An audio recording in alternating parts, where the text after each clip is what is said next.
Welcome back, everybody. It's another Wednesday night at 8 p.m. You are here for the Relationship Gumbo Podcast Live Edition. We are live on video, and this also will be transferred over to an audio podcast, so you get the enjoyment of going back and listening to it in your car, on your headphones, in the house, all that good stuff. So today, because last week, if you were here last week, and if you weren't, go back and look at it. We had a show about why people cheat, and everybody wanted a part two.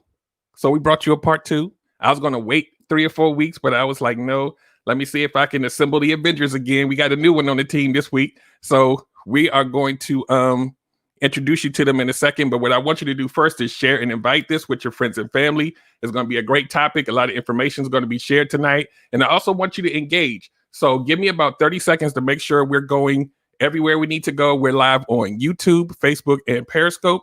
So make sure wherever you're chiming in from, let me know you're here and say hello. So stand by. Okay, everybody wants good love. That's true, I know. Derek Jones about to break it down with the Relationship Gumbo. Welcome to the podcast. Ain't no doubt we all need this, cause better relationships need better ingredients, so if you want better relations, it's about communication, finding love, staying together. We all wanna make it better, yeah. Derek Jones, the host, your relationship coach. Thank you all for tuning in. Relationship Gumbo,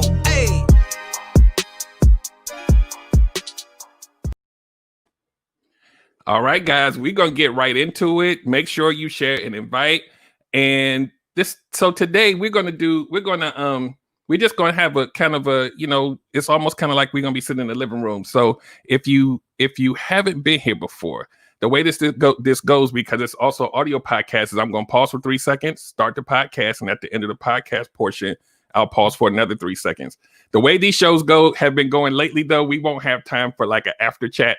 But sometimes we do, depending on if the show is shorter or not. But I think tonight is going to be one of those marathon shows because of the topic. So just stay tuned. Give me those 3 seconds and we'll start the show. And welcome to another episode of the Relationship Gumbo Podcast. My name is Derek Jones and I am your host. I'm a certified life coach, an engineer, a strategist, and a mental health advocate. And we probably going to touch on some mental health stuff tonight, too, I'm sure. I have 3 guests this week, 2 of which were on the last show, but we have a new addition to the show, and I'm going to let each one of them introduce themselves. I'm going to bring them up on screen, so give me a second, and then we're going to let each one let us know a little bit about themselves and, why this topic is important again tonight. But like I said, this is going to be an interesting show. And we just gonna get it in. There's no scripts here. We just gonna go for it. So stand by.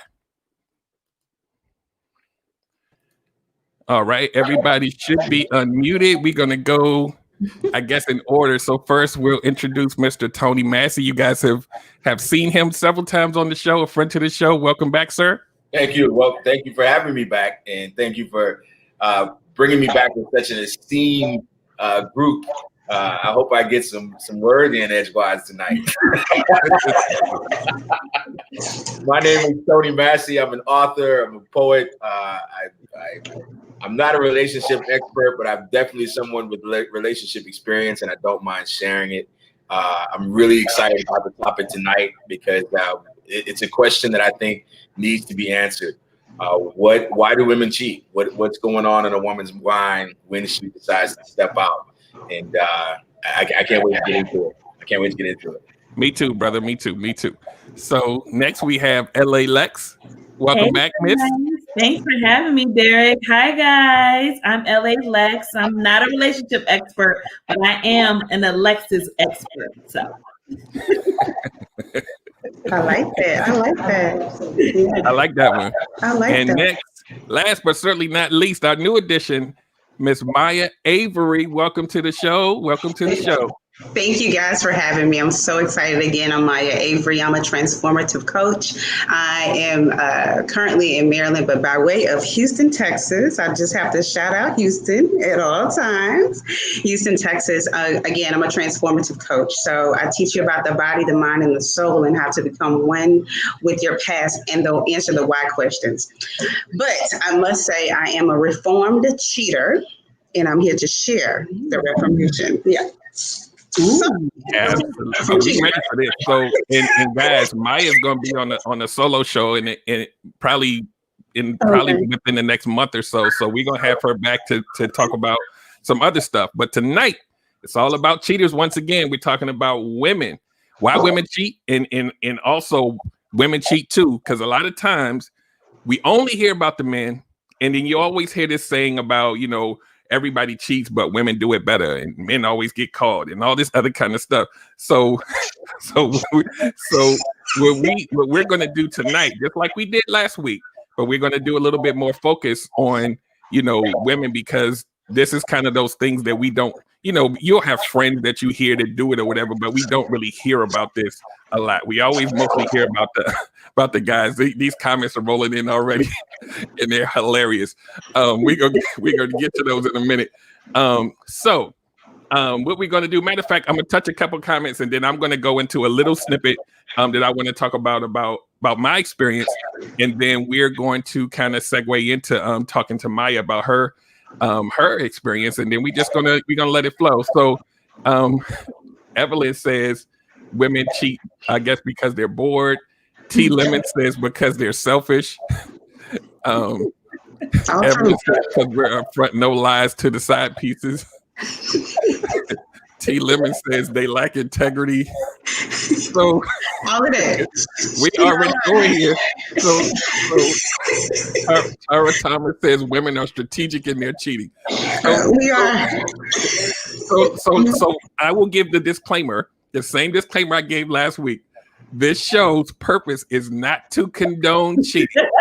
We are here to simply let you into the psyche of a person who cheats so that you will understand what drives them. So maybe you can possibly make some better decisions yourself, or possibly, not go left when you should go right, because some of the signs of things you may hear about tonight may sound familiar to you. So I am going to be side laughing at these comments all night, I see. So if you hear me chuckle, that's why. It's not because I'm laughing at the speaker. So women cheaters, right? And a lot of you guys know my story about how my kind of dating life started and how I kind of got here. And it was the first 3 girlfriends I ever had. They all cheated on me, right? Mm-hmm. And then that sent me on a trajectory of trying to figure out, how can this not happen again? Like, what did I do? How do I fix it? And it made me start paying more attention to human behavior. And so, you fast forward to now, I can read a lot of these cues that I didn't notice before. And it was mind-boggling to me why the things that us men think that a lot of women need, sometimes it's in our head. Like, we think that's what they need, but we don't never ask the question, and we assume that we're doing what you're supposed to do. And that's what happened to me. I was like, what? I'm doing everything that I think a woman should want. Why would they cheat? And I never could really figure it out but in hindsight, I realized that I wasn't the type of guy that they needed.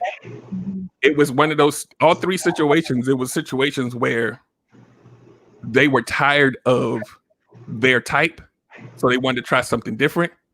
And then when they tried something different, they realized that they really was driven to the other type that wasn't necessarily the best, but it was what kind of drove them, and they kind of went in that direction. But while I was in it, though, it was a lot. But so we're going to. So let me do this before we get into Maya, because I know Maya got the meat. So we're gonna do the French fries real quick. So. Tony, anything to add on this topic just to begin in the beginning? So I'm gonna come controversial right out the gate, and I know I'm not about to win any friends or influence any people, but I'm gonna say what needs to be said, and that is how damaging it is for the male ego when a woman cheats. I'm not suggesting. Hold on, I'm not suggesting that it is not damaging when a man cheats. I'm not saying that. I'm saying that the betrayal for a woman, in my opinion, my experience, is the damaging part. For men, it's deeper than that. Because not only does it start to cut away, not only do we have to deal with the betrayal and the lies and all that other stuff, But now we have to deal with the idea that I think a notion that every man kind of knows in the back of his mind, and that's, I'm not your first choice. Mm-hmm. You know, it's not so much that you settled for me. I don't believe you settled for me, but in the grand scheme of things, especially when you get older, I think what a woman wants starts to change and it starts to evolve in the same way a man does. And so when a woman chooses you, especially when you're a little bit older, I mean, I'm in my 40s. For someone to cheat on me now, it would really be damaging because you're expressing to me that although you were good on paper, you're not my first choice. And I need something different than you. Now, I will give full disclaimer that is extremely selfish because I'm not taking into consideration what actions I may have, contributed to the whole thing. But because there's so much pressure put on a man to be single, to be faithful.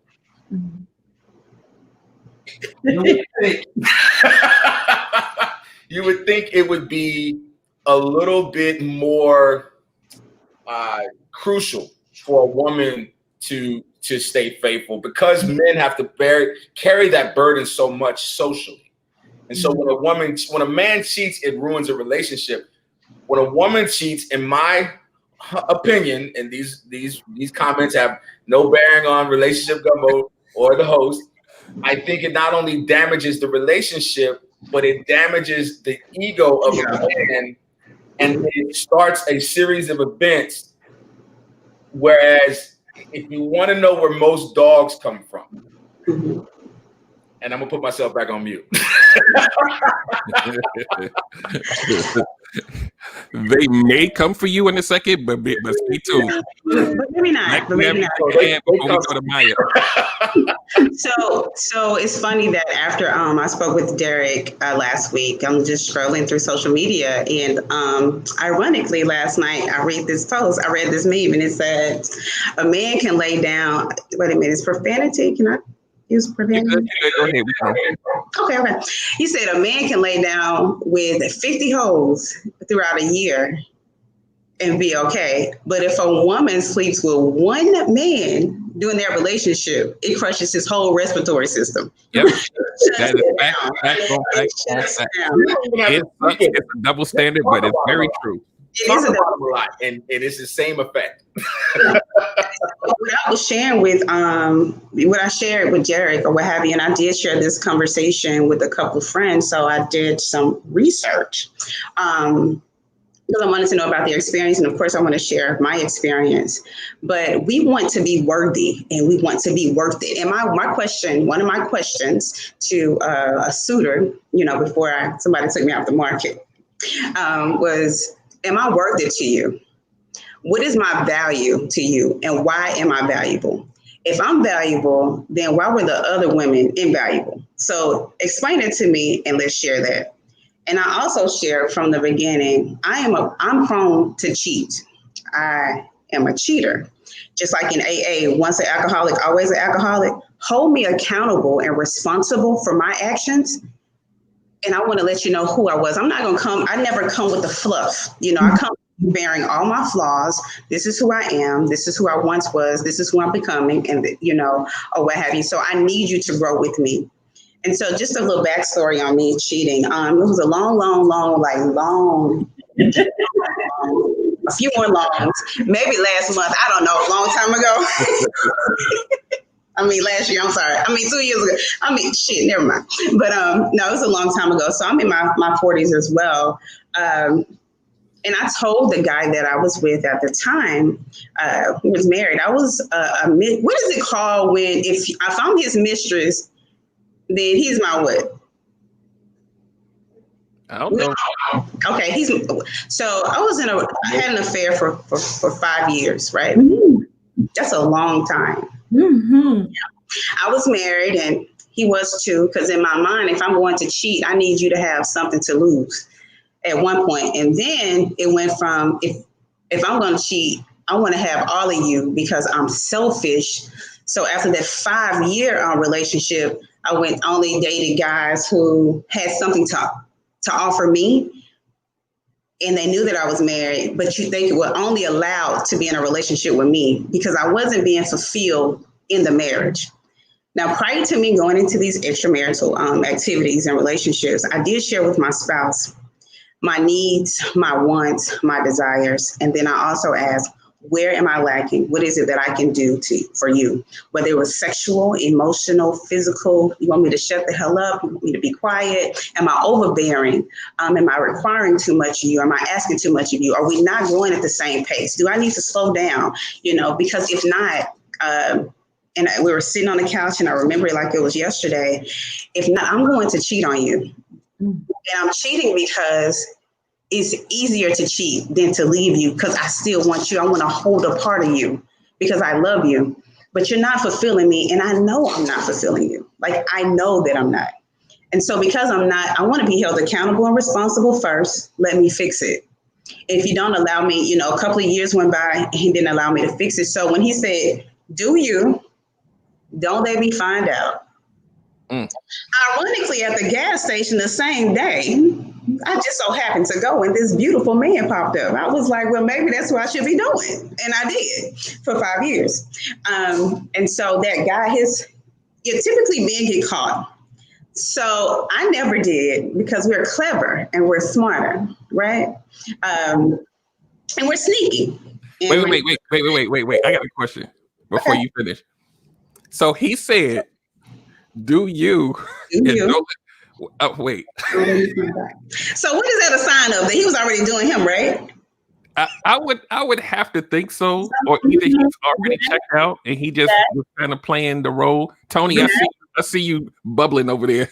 Yeah, I wonder if it's just. I think that there's a fundamental truth that most women, I won't say all women, most women have to accept. And there comes a point in every man's life where the only P he cares about is peace. And so if you dipping and doing your thing is going to bring peace, then I'm willing to set my ego aside and just, as long as you don't confront me with it and force me to watch it or be a part of it, then I don't want to have these difficult conversations. I don't want to hold you accountable to the level that you're asking me to. So I would rather just have a peaceful situation because it sounds like whatever happened was sanctioned. Right. So we're going behind his back. He gave her a pass. He gave her a pass, yeah. But the thing is that if I want this, why get married? Why commit myself and have a union when you don't want to do the work in having a marriage, right? So if your peace was that important to you, I didn't ask you to marry me. You asked to marry me. I was very clear, even when I was younger, on what I wanted. And I also explained that, every 5 years we grow and we women, we evolve, right? And we have different needs and different expectations. Now we know having expectations, you'll get let down, right? Especially if a man is unaware of those expectations. So in saying that, as my expectations are turning and changing, I, in turn, explained to him, like, this is where we are. I never wanted any children. I don't like kids, but I just had them. I like kids, but I love them to death. And I had his kids. I'm like, well, damn. I mean, you want me to so having babies, he enjoyed that. He liked that part, but it's a requirement and it's a responsibility in having children. So we can do this thing collectively as a unit, because that's what we said we were going to do. But if you want to have peace, if your peace is important to you and your ego and your pride is way more important than saying, hey, let me meet the needs so that we don't have this outside interference in our relationship, then why not do that? Because we both have to sacrifice, right? And in that sacrificing, if you have to put time aside to date me, then date me. Because when you want to lay in the bed and screw me, then I make sure that I'm present for that. Right? So if I have a responsibility, then men have the same responsibility as well. It can't be just one-sided. So I kind of agree with you, but I don't totally agree with you, Tony, in saying that, okay? So now I forgot what I was saying. So you feel like this man that you met at the gas station was that like tempting, or was that like your sign? Like what did you get from that?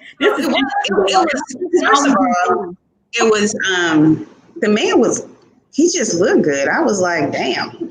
I mean, but that's all I said. And the funny thing was, I saw him at the gas station. He spoke. We both looked down at each other's ring and kept it moving. We living in a small town, right? Not 2 days later, we were at a football field with our children. And that same man was there. And our children played on opposite teams. And he said, "Can I have your number?" Now, mind you, my husband was standing, out there with me. I said, "Well, this is my husband. You want his number?" He said, "No, I just want yours." I was like, "Well, where's your wife?"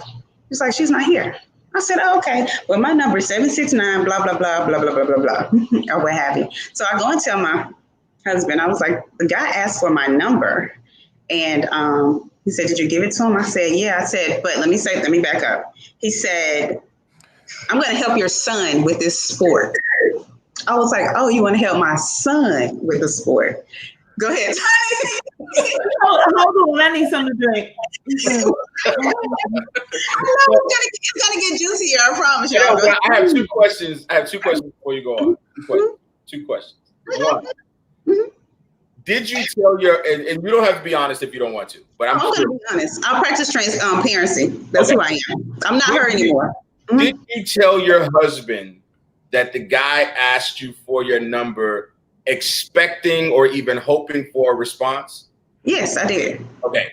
And number two, when the guy asked you for your number and his wife, the fact that his wife wasn't there, one, and two, the fact that he did not care that your husband was standing right there and he provided an excuse or whatever, but that boldness, that kind of alpha male, behavior, was it a turn on? And did that cause you to decide, yeah, I'm going to go ahead and give you my number because of that? The boldness, yes. The fact that he asked, I told my husband, clearly my husband didn't care because he really wanted his peace of mind. And you say and I wanted a piece, so it had to come from somewhere. So I got it. I'm just saying, I'm being honest, right? Can I? Go ahead. I think I'm missing a piece here. Help me, Derek. This is just my opinion. Okay, there had to be a lot of not giving a damn on both parts for y'all to even get to a point where he don't even care. Yeah, and you don't even care. That's what I was getting to. So because that's the conversation we had that night so we go home and I'm like, look, we're in this space where we have a kid, we have 3 children. Don't ask me to have any more, because his thing was, do you want to have another baby? I'm like, stop fucking asking me that. I'm not having no more kids. I don't like the 3 that we have. I don't want them. But I gotta love them and take care of them. I don't even like these kids, but I love them to death, and thank you, Jesus, for my children. Anyway, and I'm a great mom. I just want y'all to know that. But his thing was, if you can't have any more kids for me, then what are we doing?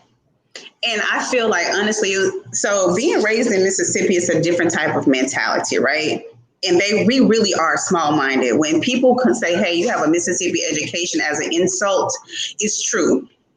The way we think, the way we think, and I'll include myself because I used to be that person, the way we respond, the way we react, to just environmental stimulation is so negative all the time. And we have our one-track mind. So we're not trained to think outside of the box and to expound our thoughts on, if this happens, then this could happen. So back to your question, Derek, in having that conversation that night, I told him, I said, you seem real callous, because women, we can be catty. We don't use the right tone, be aggressive, and men take that personally. And I had to learn that, as an adult now, because I was in my early 20s, or what have you. So in having that conversation that night, I said, it seems as though you're real callous. And in your callousness, it's affecting me. Again, what is it that you need from me? Because we know the guy didn't just ask me for my number because he wants to help our son with football. He doesn't even live here. doesn't even live here. So, he was out there. I'm thinking it was with his son. Come to find out after the end of whatever, it was his nephew. But anyway, he doesn't live here. So he would make a special trip. He would have to drive 45, 50 minutes to come see me or whatever. And so he said, you're grown. You can make your own decisions. Do what's best for you. So was he cheating? Did he have his own side piece? So he never, ever, out of the time we was together, I never caught him with a woman. And hold on, Derek, hold on. I think you're about to ask what I'm about to ask. No, when the guy approached you for his number, was your husband just not paying attention, or because I know a kid that'll get a dude shot. No, but you know what? I will say this: throughout our whole relationship, he was like that, even in the beginning. And and I will, in his defense, he's my ex. He's not my husband. He's my ex. We're not. Okay. So in the beginning, I was a different Maya than I was after 5 years, right? So my requirements and my standards was more because I became drained after having kid after kid after kid. And I wanted more of him and his help. And so I wanted that intimacy, mentally, spiritually, and emotionally first, and then physically. And he wasn't on that train. He was like, girl, look, are we going to have sex? I want to play the game. I work 12 hours a day. You work if you want to, you don't have to. You have this lavish life. And I would tell him, I would live with you in a box because I love you that much. If we had to stay outside in the tent, if I could get your time and your attention, I would live with you outside. So all of this doesn't matter. Yeah. So he probably was. So I'll say, was he cheating? I've never caught him with a woman, but I've seen stuff on the phone or, his different page, inappropriate conversation and things like that. So yes. So pretty much the guy was doing him a favor. That's what it sounds like. I mean, I don't know. It sounds like you outgrew him. Yeah. He realized that you were beyond his capabilities at that point. Mm-hmm. I'm not giving him a pass by no means, but I'm trying to put myself in his mindset. Right. Being the type of man that I am, nobody's going to ask you for your number if I'm present. That's not going to happen. I don't care who it is. Mm-hmm. But that's where I'm at. That's where I am in my life right now. But if I was married to someone who was simplistic in their, and please don't take that word the wrong way, simplistic in their desires at the beginning of our relationship and then grows beyond that while I'm still here, it would be hard for me to stay in that relationship because you want things that I can't give you, especially if I'm giving you things that I thought, and this goes to what Derek was saying, I thought you wanted. Right. I gave you the house, I gave you the car, I gave you children, I gave you all of these things that other women that I grew up with or that I know, they would be related to having. Now you want intimacy and long talks and dreams and all this stuff.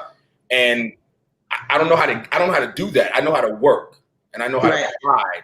And that's the limit. And I know how to have sex. And that's the limit of my capabilities. You're asking me for things that I can't give you. And so on some level, I can't help but wonder if you felt incapacitated.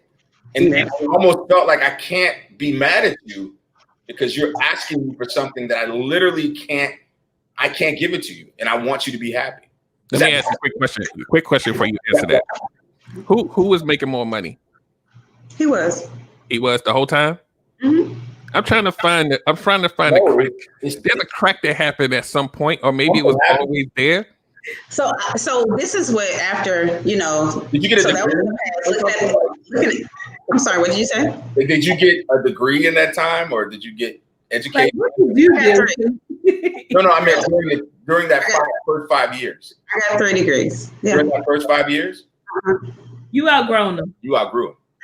Yeah, I got 3. So, but he was just as smart as intelligent, and I never what I found that what I was doing, ladies and gentlemen, was that I got to a point where I was disrespectful and belittling. Yeah, so I can admit my wrongs, right? And by me being disrespectful and belittling, because I started comparing. Well, this guy, you guys make the same amount of money. You come from the same place. It's not too much of a difference. But he has decided that she needs somebody to hear her. And so what I told my ex is, listening and hearing is not the same. I need for you to use application. And if I'm trying to share with him, well, this is how you use application, everything, he would be offended by that. So, hey, well, don't listen to me. Go listen to a Tony, listen to a Derek, see what they have to say. And then tell me my wrongs, and then give me the opportunity to at least fix it. Can I fix it? I'm not asking you to change. I'm asking you to give yourself an opportunity of growth. And when you opt out of that, then it becomes an issue and a problem. And that's where of course, we're no longer together, right? So my daughter's 20, my kids are 25, 16 and 13. Love them to death. They are the center of my joy. They're my world, like everything. Me and their father have a nice relationship. We get along well. But in the end of our relationship, so the cheating thing, the guy that I cheated with him, for 5 years. And then I stopped. One day I just looked at the phone and I said, I no longer want to accept her calls because I'm very disrespectful. And this man deserves more than what I'm giving him. I beat him down. I've told him what he couldn't do and what he wasn't capable of because I was angry. I didn't know how to communicate effectively or efficiently. And in the midst of my disrespectfulness, I thought that I was worthy of something that he did not know how to give it to me. And once I got that revelation of he just doesn't know how, well, let me help him. I have to at least put myself in this position to help him so he can help me. And then I need to help myself so I can help him. So we go through all that. Huh? And so we go through that. 2 years, 3 years pass by. Then his behaviors start to change. Yeah, his behaviors start to change. So back to what Alexa said, year one, it was a young lady. He was like, he's never slept with her. They were just talking on the phone. They were just cool. Hey, that's what you said. That's all I have. I have no proof. I didn't catch it in there. I didn't catch you in there. So 2 years passed by. Me being the habitual cheater that I am, or that I was like, okay, so this not working. Another guy, he just showed up. He was at the mall. He was like, let me buy that for you. Yeah. I was like, so you about to purchase these items? He was like, yeah, it's nothing but money. I was like, okay, go ahead. Go to the register. Hold on, let me get one more thing. So I did that. And this guy was single and he had 2 children, divorced, had his own place. And within the first week, he gave me a key to his place, gave me a key to one of his cars. And he was like, if he ain't doing it, I can do it. I was like, if I cheat with you, huh? I said, who are these dudes? I don't know where. My mom and daddy told me this thing. It's going to come out in the book. I got a book coming out, y'all. I'm not her anymore, y'all. And so, I met him and we were together for 6 years. So a total of 11 years with your ex-husband? No, I was with him for longer than that. But for how long have you cheated?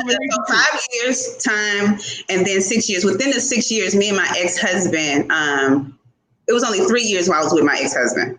Yeah. Okay. Yeah. So is this, let me ask this question, and this is a this is a generalization. I'll be honest. I'll be upfront about that. Okay.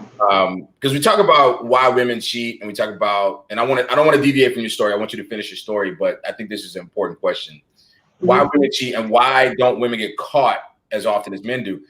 Is it because women get into these affairs. Like, to me, this sounds like an affair more so than a cheating. When I think of cheating, I think of taking something to the club, to the Rosie, blah, blah, blah, blah, blah.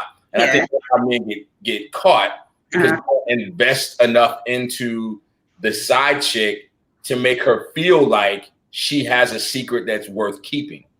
Whereas with it sounds like you have a vested interest in, you're putting something into this for it to last as long as longevity. So the emotional, it was emotional for me. Yeah, emotional equity almost. Yeah. And so I'm gonna tell the story, then I'm gonna explain why I became this cheating thing was like my thing. So me and my ex separated. After 3 years, I told him about the guy. I was very forthcoming with all information. He just said, "You know what? I don't care. You don't tell me nothing. I don't want to know. I don't want you to blemish." He said he didn't want me to blemish the outlook that he had for me and our children. So I'm sorry. When I separated from him, I've got my own place or what have you. Me and the guy stayed in contact for, ironically, for my birthday this year, the guy reached out to me to like, I've been, praying you it was last year. I think that you should be my wife. I said, no. But anyway, so I was in a relationship with him for 6 years.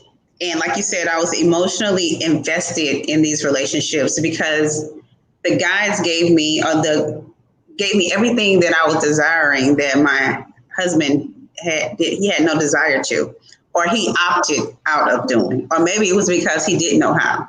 And I say that because he was raised by a single mom. The only thing he knew to do as a husband was to provide, to make provisions for his spouse. And the only thing that he was taught was to provide, never taught how to communicate, never taught how the importance of bonding and even bonding, with children to a certain degree. Were you about to say something? No, I'm just saying, yep. Never taught any type of spiritual, emotional, physical aspects of oneness and unity. So all he had to go on was what he saw and television. So when we divorced, I apologized to him. And I explained to him that while I was judging you, I should have been in the judgment seat. Yeah. Mm-hmm. While I was judging you, I should have been in the judgment seat because you didn't know how to do it or meet my expectations. That doesn't mean that you were doing a horrible job. It's just that I had an expectation of you, a desire from you that I didn't get. And the desire came from, remember I told you guys about emotional stimulation, right? And environmental stimulation. Of my environment growing up, that's all I saw was adultery, right? So now I'm an adulterer because that's the thing I said I would never, ever do. So I became that person. And this is how you heal. You jump from one relationship to the next, not giving yourself enough time to heal, not seeing your flaws. Like, where did this come from? So that's where the why questions, come into mind. So I'm no longer in a relationship with again, this was a long time ago. I was 34, so I'm 44 now. So it was over 10 years ago. Thank God that I am before my husband. I have a question. Would have married any of these guys? No. Why would I do that? But you were interested in with them cheating, but they wasn't like the second guy. He wasn't married. He was divorced. And I think he asked you to be his wife or whatever. But like, he did. The second guy, what I didn't say was he only cheated on me 12 times and I accepted it. But how did he cheat on you when you was cheating with him? Exactly. So the guy cheated on you? Yeah. So how did I feel about that? I was hurt and I felt betrayed because I'm a human. And those are emotions. We evoke those emotions, but I told him, hey, you just got out of a divorce. And it's going to take some time for you to heal from that. He went from a divorce and jumped right into a relationship with me. And I did the same thing. So we're both searching and looking for something, for some type of fulfillment from each other that I couldn't give it to him and he couldn't give it to me. The fulfillment had to come from within, and I had to become whole with me. And I didn't understand that process. And like I share with everybody, I started looking for myself at 34. I found myself at 39, and I'm 44 years old now. So I'm only 5 years old, So at 34, I had to make a decision to say, I no longer want to be this person. I no longer desire to be the side chick or to have, to be the mistress or, to practice infidelity. I don't want those things anymore. But why did I do it in the first place? I did it because that's what I saw. Those are the male examples that I had, and it was easy for me to manipulate and to be deceitful to a guy, right? To get what I wanted in the time in which I needed versus saying, hey, you know what? I'm worth more than this. I don't have to do that. I don't have to use those tactics. But I did. Did you feel that you selfish relationship with your ex-husband? Say it again. I'm sorry. You feel, because cheating is very selfish, right? Yeah. Mm-hmm. It is. You feel that you were very selfish, not only to your husband, but to your family. Yeah, I did. Okay.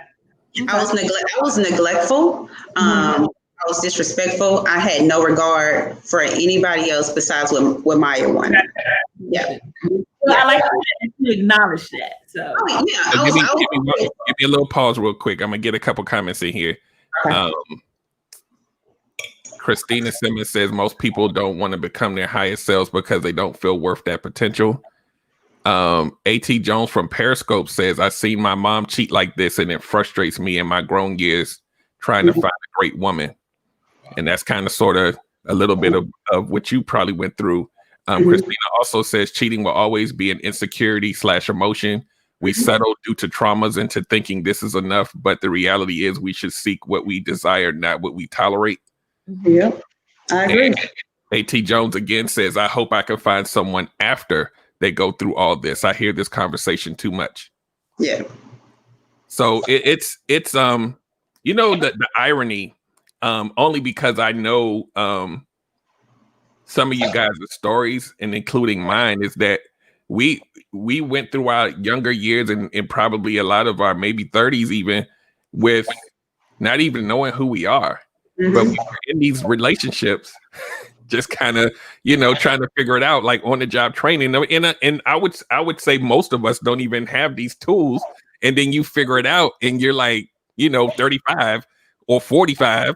And it's like what I try to do on this show is I try to provide this information so maybe it will kind of click for somebody before they have to get to 45 to figure it out.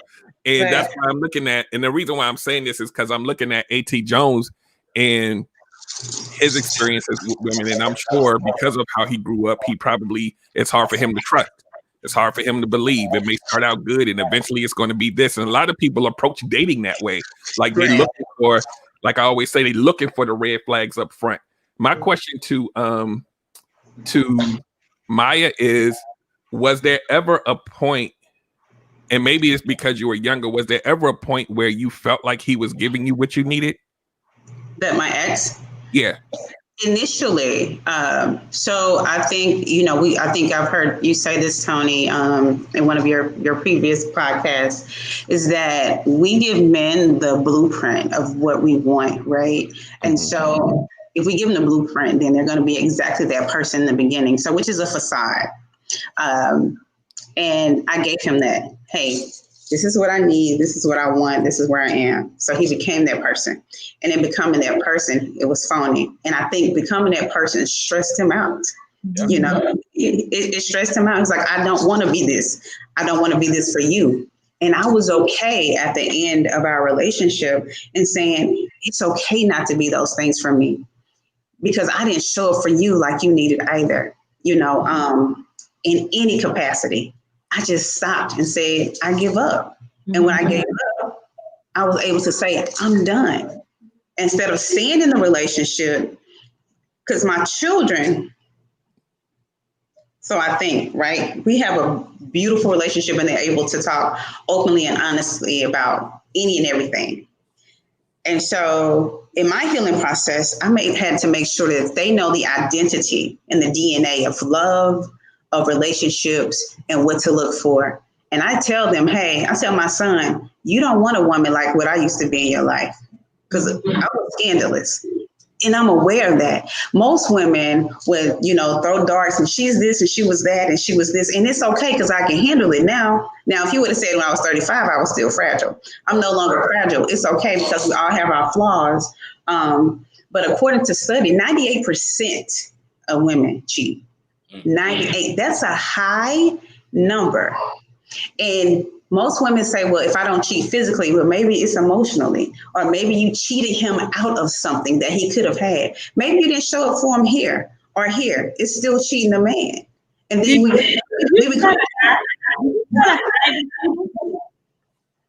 you say? Did you try to hide the cheating?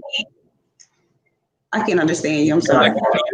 Everybody mute except for Alexis. So I want to test something out. Stand by, guys. All right, Alexis, say something. Did you try to hide the cheating? Oh, okay. Yes. Did I try to hide the cheating? Yeah, of course I did. I wasn't.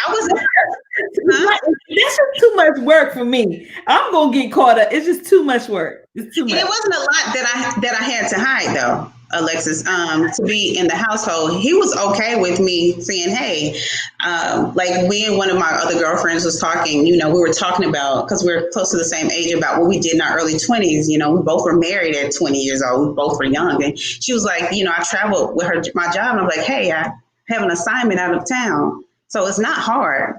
I have an assignment out of town, which she would really be just on the other side of, Gulfport, Biloxi, or wherever she was at, in a hotel with whomever she was with. But I think that men know, but they would rather not know. Well, in my case, yeah, they know. But for us, if we know, we're going to say something. For them, they would rather have the evidence, but rather not know, or what have you. So what I was saying about my kids was, my oldest daughter, she knew. My two younger kids, they didn't know. And my oldest daughter knew is because, and it's crazy, now this town is small. I was at the gas station pumping gas. He at the gas station. We're, at the pumps. He's on one side, I'm on the other side. Ain't nobody got no gas pumping. We just standing out there talking. And she pulls up after school. I was like, oh shit. Guilty. I could be talking to anybody, but my guilt led the conversation. And so about maybe a year and a half later, she asked me, she was like, so did you have an affair with Mr. Bob? And I said, yes, I did. And she said, I understand why. I saw how Dad treated you. I said, but he wasn't deserving of me to step outside of the marriage. So it's no understanding and why. He treated me like that because that's all he had. Go ahead before I finish. I didn't want to cut you off. Please finish. Okay, so I just explained to her. I said he treated me like that because that's all he had. He didn't know any other way to deal with me and I was his first relationship, his first committed relationship, his first responsible relationship. Yeah, and he was my first, outside of, being in high school. I don't know if we're going to count those, but at 24, 23, he was my first. Mm-hmm. And so we had a first together, but based on my experiences and my external, I knew how to just maneuver different. Mm-hmm. He didn't have that. And because he didn't have that, I didn't realize that at 23 or at 25 or at 26, but at 32, 33, now the awakening comes, right? And so now I'm into this transformative state of, why do I act like this and respond to this? What does love look like to me? How am I defining love? And what am I at fault at? And asking myself those questions. And just for me, I'm like, so I'm blaming him for my insecurities. Mm-hmm. I'm blaming him for what I went through, as a child. And he's getting all the blame. So he's the culprit for all of this when he really wasn't. So I had to identify now where he is in his life right now was none of my business. Has he grown? Whatever. Has he matured? It's really none of my business. So at this point, all I could do was pray for Maya and transform and change Maya and change my habits and my heart. And it's funny, one of my friends just texted me and she said, it's like, I don't cheat. Like, I'm not going to talk to anybody else. I'm not going to entertain. My friends that are associates that have or that will talk to somebody that's married, that's the one conversation we don't have because I don't approve of the behavior. It's not okay. I know what it feels like. So I've been cheated on and I've cheated on. It's been, both sides for me personally. So in sharing that, because I had to realize my kids are getting older. Do I want to keep them in a toxic relationship and say, hey, this is how you identify with love, Alana, look at dad and mom. This is what you should be like as a wife and as a girlfriend, and as a mommy and son, these are the examples. I'm ruining the next generation over our own selfishness. So I decided I opt out. I bow out gracefully and I apologize. Whatever I brought you through, whatever I did to you, I'll take full responsibility for it. And I did that. Now, when he got caught up or whatever, he was doing or whatever, he told me, hey, that's what I was doing was what I was doing. You have no proof of if I did anything more than what you saw. So what we having a conversation for? You know what, you're right. I respect you, sir, because I didn't then, but I respect you now. So that's where we are. Go ahead. You're muted. You're muted. I was saying, if you're not talking, mute yourself. I think there's some feedback that comes from you, Lex, somehow. So make sure you're muted when you're not talking. And then I'll troubleshoot it as we go. But I do want to, and I think Tony and Maya to answer this question. And I have my reasons, but I'm looking at A.T. Jones from Periscope, and he there's 2 points, but his point is a question for both of you guys, and maybe you can give him like some tips or maybe something that you've learned over time. His question is, so how does a man find someone who really wants something? Because I'm definitely tired of this. He says, I definitely want a family, but I keep running into this, and am I too serious about life? And that don't work. So I guess Tony first. Yeah, can I start? I think that what Maya has really laid out is, and I love the fact that you were so transparent, because it does remove the pronoun, and we can change why do women cheat, why do men cheat, and really just focus on why do people cheat, because your reasons were very similar to my reasons. I got married very young, and I think there's this process that we go through where we go through self-discovery, and then we come to this realization that, you know what, I deserve better. And so then justification now is the engine that kind of fuels, or the fuel that fuels our actions. So when we get into these extramarital affairs, or we're chatting or we're flirting, we almost feel justified because we went through this period of self-realization and self-actualization, and we start thinking to ourselves, I deserve so much better than what I have right now. And if you can't give me what I want, then why not go out and find it?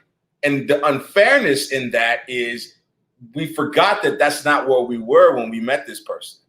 We weren't at that period of enlightenment when we met this person. So now we're asking them to do something that was a process. It's almost as if, it's two people who are overweight.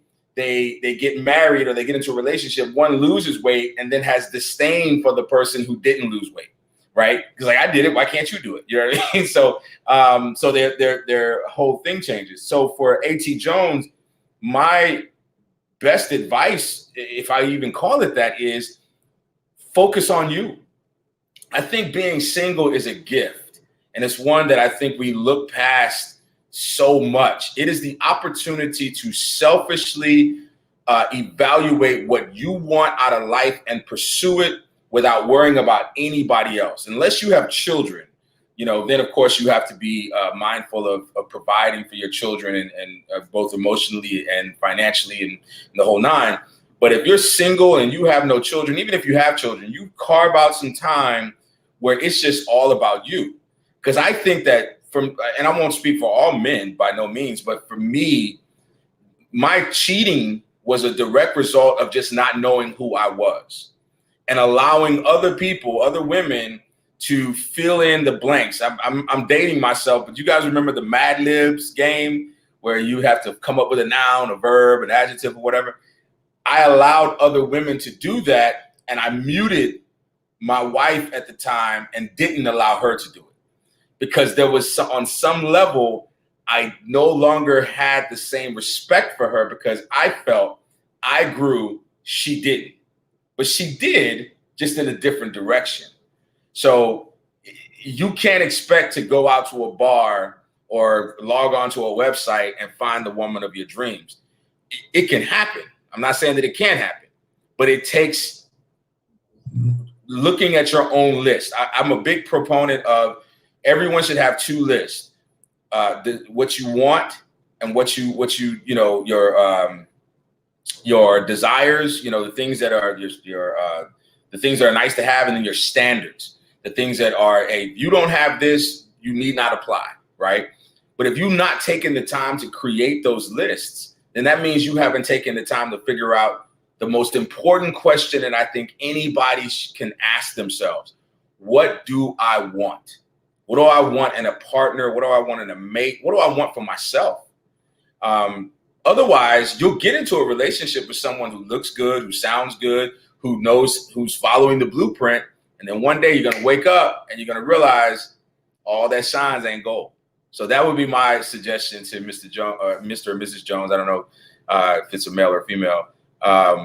Figure out what you want first. You'll find that faster if you figure out what you want first.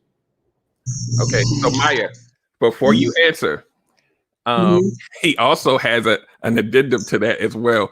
It's a couple he's going through it right now. So, and I don't want to make this the A.T. Jones show, but he has some pertinent things. He actually is saying that he understands that, but achieving becomes lonely. Definitely want to share it with someone. But his current situation is, he says his girl now has a work boo. He found out last night, and he knows she will have a negative reaction to him confronting her about it. So wrap that up a little bit. As far as first thing is, I know it's a lot to unpack, but he wanted to know what can he do to try to I guess I'll simplify it, how to pick better, because he seems to be finding these same type of women. Okay, so I'm gonna piggyback on what Tony said. I think transformation is very important. And when people see, I need to transform in life coaching or what have you, transformation is just not on the outside. It's from your heart and it's here. If you don't change your mind on the way that you think, the way that you live, your environment, where you're going, your group of people, the extension of who you are, then you'll keep picking the same thing. So personally, I think that is something within him that needs to change. Isolation, like Tony said, and dating yourself. Let me get to know who I am as a man.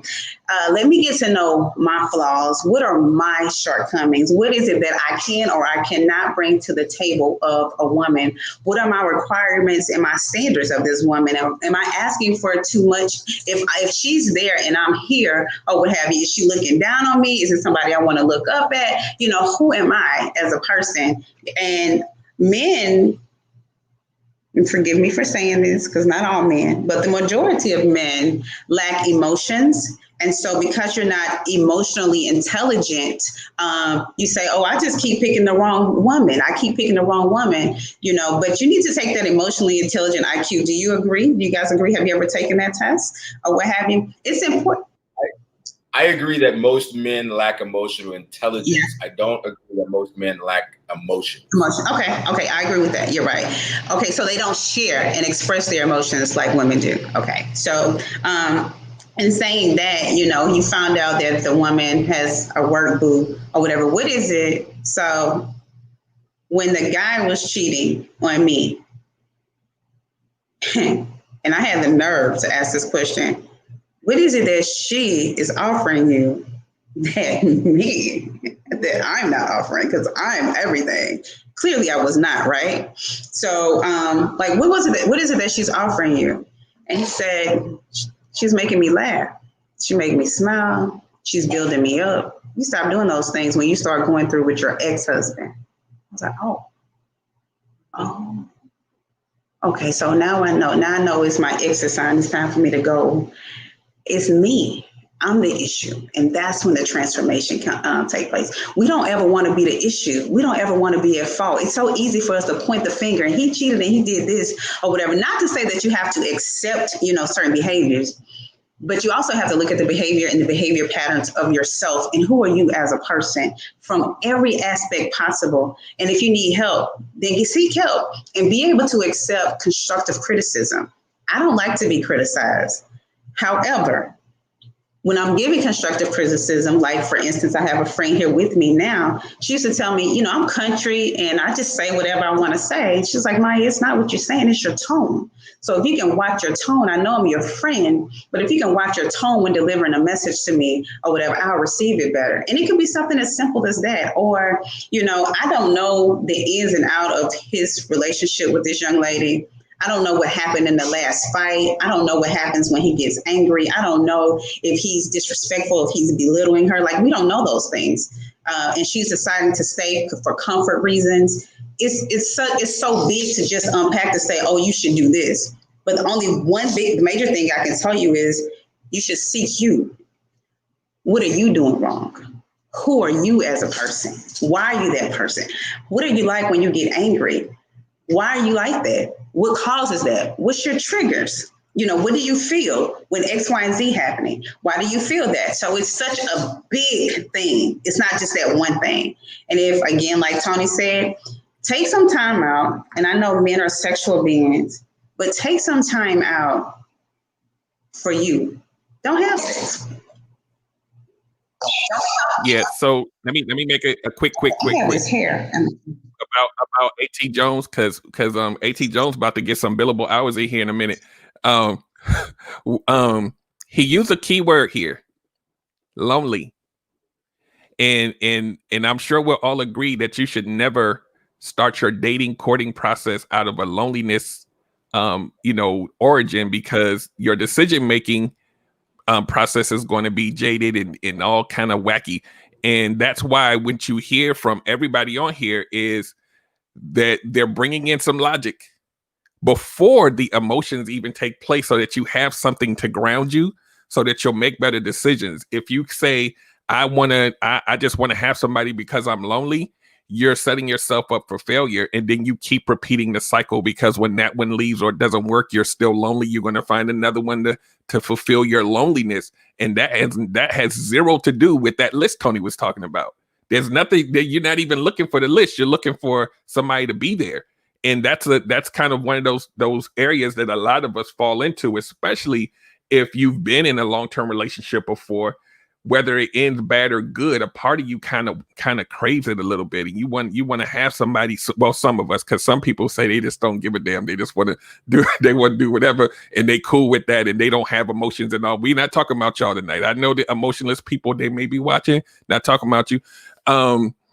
Those of us that do have emotions and we like being close and all of that, a part of you craves it, but there's also a part of you that should not want to be hurt again. And that's the part of you that needs to sit down and chill and figure out what you really want and try to do that self-discovery that Maya was talking about. Because if you don't do that, you're destined to repeat. And everybody on here knows, male and female, you've gone through some people and it's like you're dating the same person over and over again. Okay, Lexi, you're up. And when you're lonely, you accept anything. You accept the behavior of people. You accept whatever they're bringing to the table just to fill that void. And it started off wrong in the beginning. So how do you expect for it to go along in the relationship, or how do you expect for it to end? And then you're back in that same cycle. So self-reflection, you have to, when you are single or, coming out of a relationship, it's going to be hard. And I think a lot of people feel that, oh my God, some people are in a relationship because to fill that void, right? And the loneliness. And then there are some people that are truly want to be in a relationship. And what I kind of found myself in doing, I've always been in a relationship, but I've never this is the first time where I'm just having some me time, I like being by myself. I like coming in the house and I don't hear anything, So you just have to love on yourself a little bit when you do come out of these relationships. I see both of their hands going up. Go ahead. I'm going to make a quick comment, Tony. Thank you for giving me the floor. I appreciate that. Again, another quote, and this is something I share with some of my clients. I would rather be lonely and getting to know me than lonely with somebody else and being miserable, right? So I want to share that. And also, like you just said, you like to come home and you don't hear anything, but it's important to listen to our own thoughts and our own behaviors in the silent. So we're loud when we're silent. So what are your thoughts? Where are those thoughts leading you to make bad decisions? Why are you allowing those thoughts to lead you to make a bad decision? But go ahead, Tony, I'll let you. So there's a great quote my uncle gave me during a very lonely part of my life. And he said, just because you're alone, or just because you're alone doesn't mean you have to feel lonely. And essentially what he was saying was there's more than one way to fill that void of loneliness. And you can do that with family, with friends. But here's the thing that I learned, and this is for Mr. Jones. I get it, man. It is really hard as a man, especially over a certain age and outside of certain social circles. Once you leave college, high school and college, if you're not in a paramilitary organization or an organization that provides that level of camaraderie, it is hard for men to make friends with other men because we put these walls up and we don't allow other men to penetrate those walls because we're living that fallacy that's wrapped around that bravado of us being okay, especially as Black men. There's this idea that we all have to have it together. And God forbid you mention going to counseling or going to see a therapist or whatever the case may be, which so many Black people need. Because to me, and I'm not trying to make this about race, but being Black in America is traumatic within itself. I mean, just recently we found out that, only one of the cops that killed Breonna Taylor is being indicted. And it's because he put her neighbors in harm's way by firing his weapon. So, being Black in America is traumatic within itself. But if you don't have a circle, and that's why I have so much respect for brothers who, still keep up with their college friends, their fraternity friends, or they make these circles, because when you go through this is when you need someone that you can pick up the phone, you can go to a bar with, you can just talk to, and that loneliness subsides. And I've told this story before. When my ex and I got divorced, her friends came to the house. They brought some Moscato or whatever the drink was at that time, some Boone's Farms. We were young, but they congregated and fellowship and just let her get it out. Like for 3 days, they circled the wagons around her. They cooked for her. They propped her up. They just supported her through that transition. And on the other side of it, I mean, she still was angry and there was a lot of pain involved, but there was a feeling of wholeness that she had because she had that support. My friends, on the other hand, was like, bro, let's go to the strip club. Because for them, the way you get over one woman is by focusing on another. And so many men do this. We use other women as surrogates to deal with the pain of losing a woman. We just cycle them through our beds. And so we get this unfair reputation for needing sex.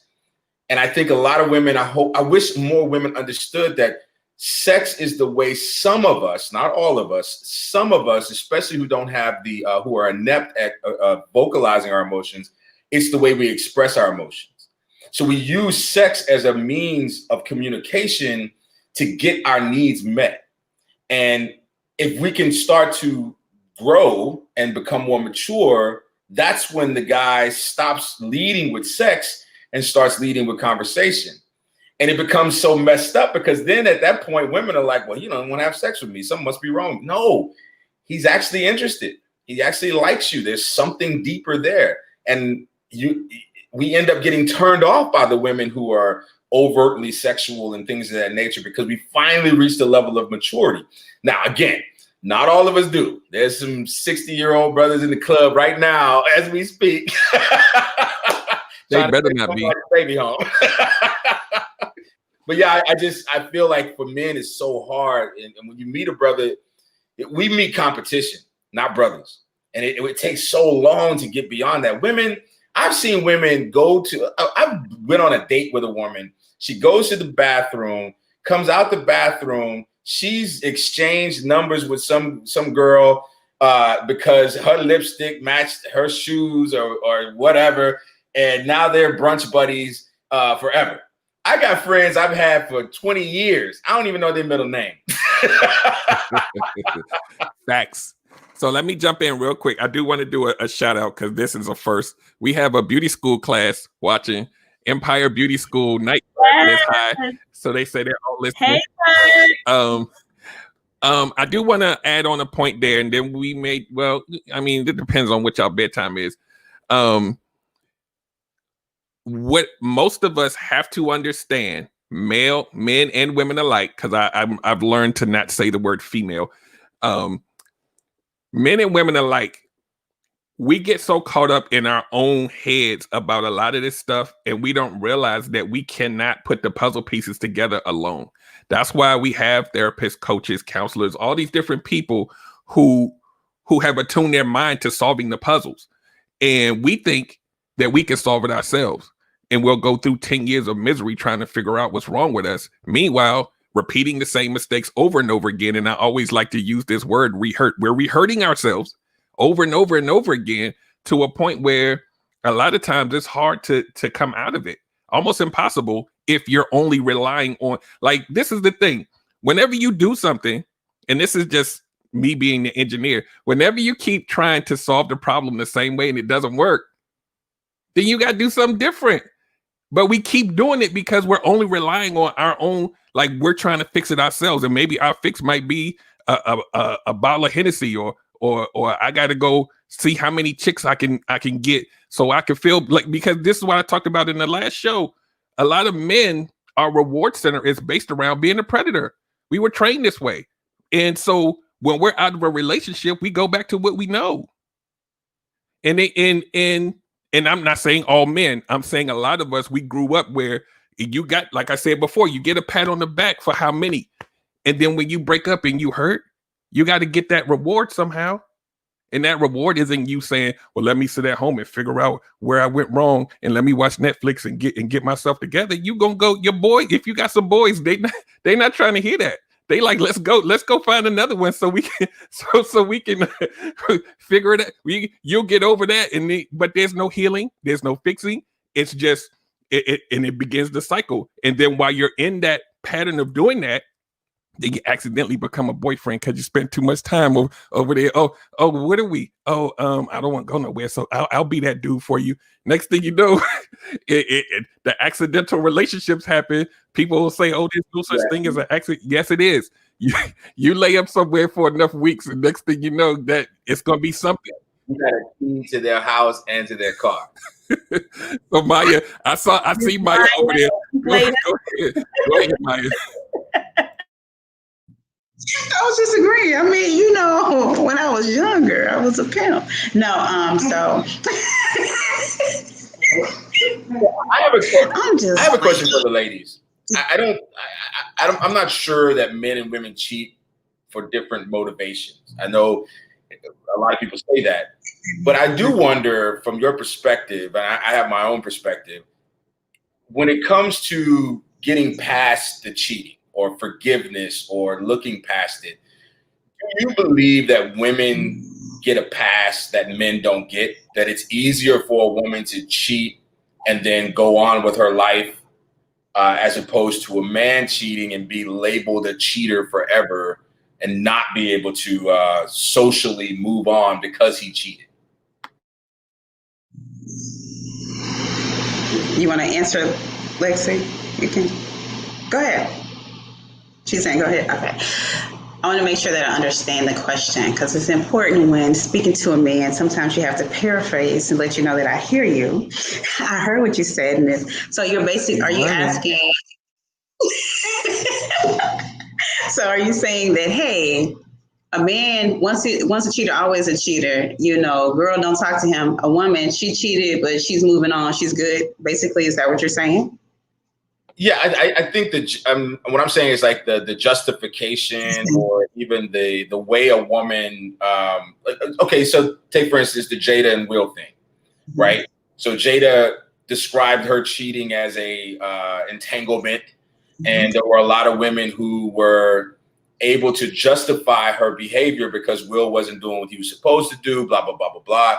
But then you have a man who cheats, and even if he cheats on a woman who is not, meeting his needs or whatever, he still doesn't get the same pass that a woman does, or does he? Okay, so I think it depends on the man, and I also think that it's circumstantial. So I have, since been single up until this point or what have you, and dated a guy, and he shared with me that, hey, I've cheated several times in the past. He said, matter of fact, I don't think I've ever been in a relationship where I haven't cheated. I've known you for 3 months and I have no desire to talk to anybody. I said, well, just hold on. If we know each other 6 more, you might, But because he told me that, I respected the fact that he told me that so much more than me having to figure it out on my own.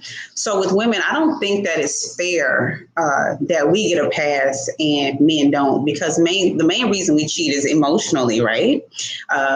We need that emotional connection. Men cheat just because the opportunity is there.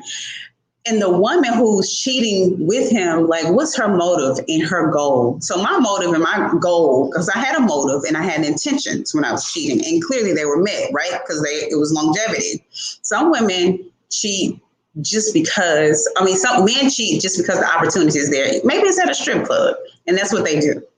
Maybe, I don't know. I'm just saying, I'm putting it out there, and it's permissible. Or maybe they're going on trips. And I was talking about this earlier to some of my girlfriends, and men go out there and get prostitutes or whoever, because it's a guy trip and they cheat just because the opportunity is there.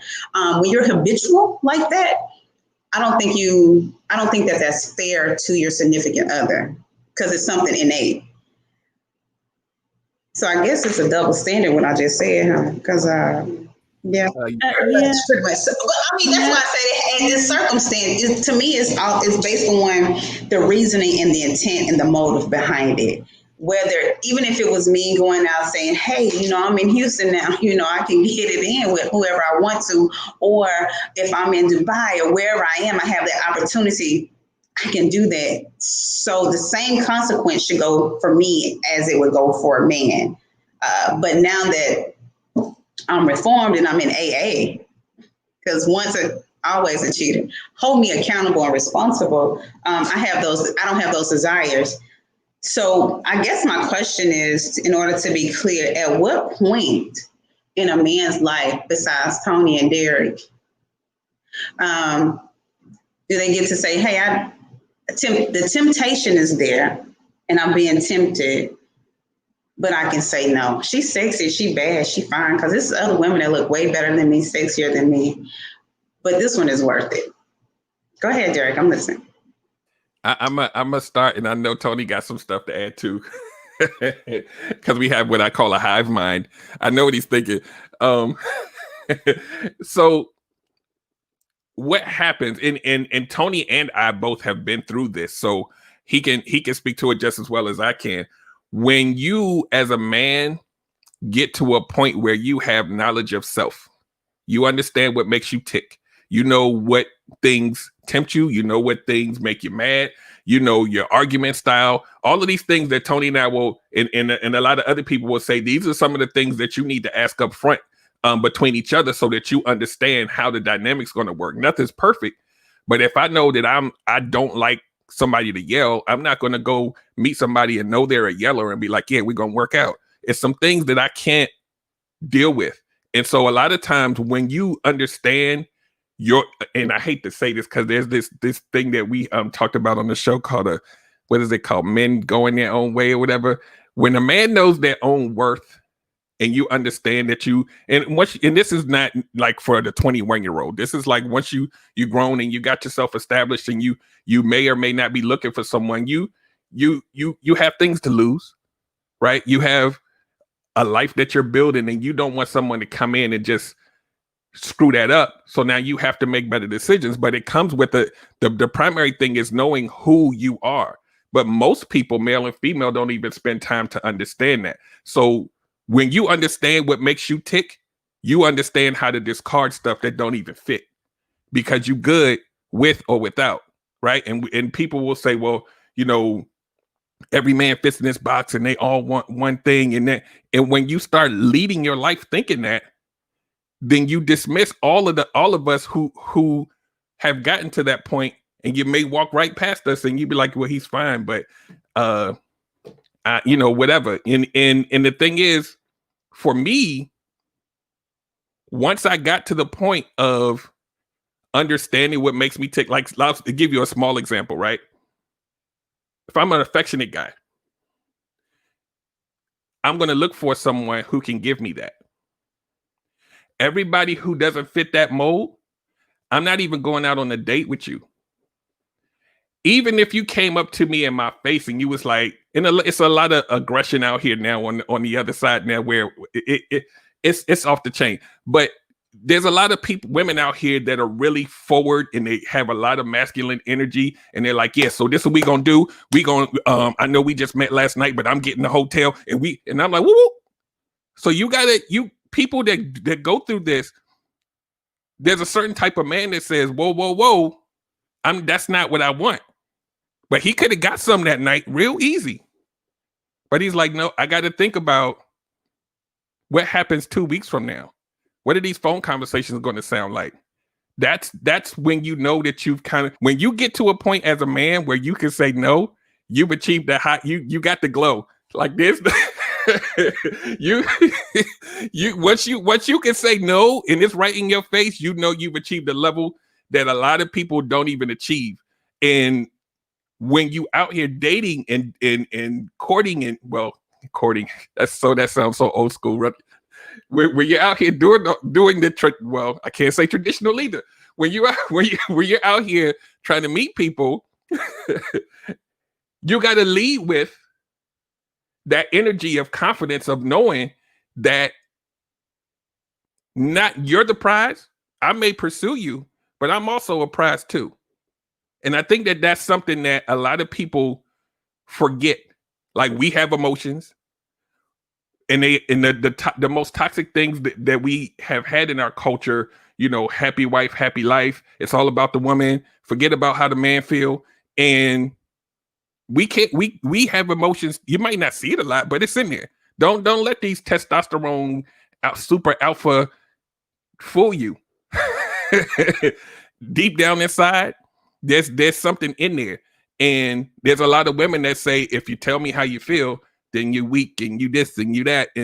And so I say, I as I conclude my ramble, you have to really look at, as a man, just to kind of wrap this up in a pretty bow. So this is a better statement. How does a woman even know if that's the guy that's achieved that level or not? Because a lot of this stuff kind of looks alike. And this is where communication comes in. And this is where I talked about on the last show. There's some questions that you need to ask. You may get an honest answer, you may not, but you achieve a baseline of what he's saying his honesty is. Once he deviates from that, you then have to have enough love for yourself to say, I'm good. You just hit one of my deal breakers and I'm out. A lot of us don't do that. So I'm sorry, Tony. I know I said a mouthful. 100%, man. To me, it's consequences. That's the word of the day when it comes to why don't I cheat anymore? I don't want to deal with the consequences that come with cheating.